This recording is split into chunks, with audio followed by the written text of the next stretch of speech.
Groups of motorcyclists revving their engines and possibly driving recklessly. Cincinnati police say it's been going on for about a year now. Reporter Raven Richard tells us how one viewer describes the problem in his neighborhood and why there's not much police can do.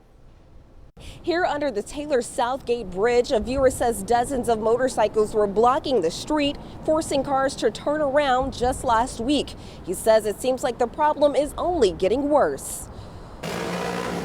Start to gather in the evening, like right around dinner time.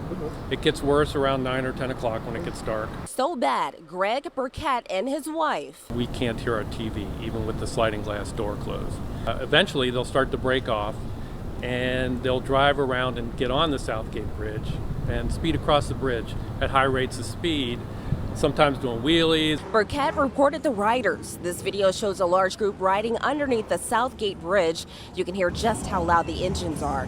That's not all, though.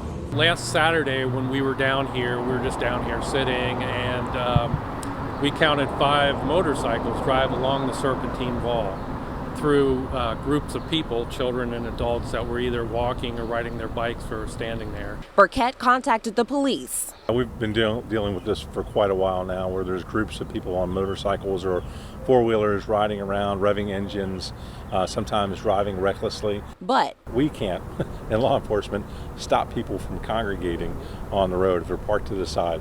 We can only engage and intercede if there's actual hazardous driving, reckless driving. Those large groups have been seen near the banks, in OTR and Walnut Hills, to name a few.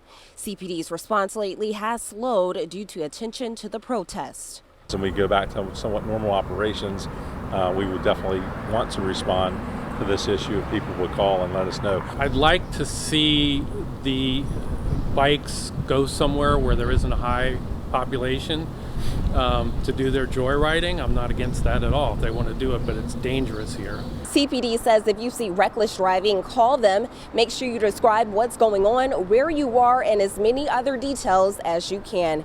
At Yeatman's Cove Park, Raven Richard, WCPO 9 News.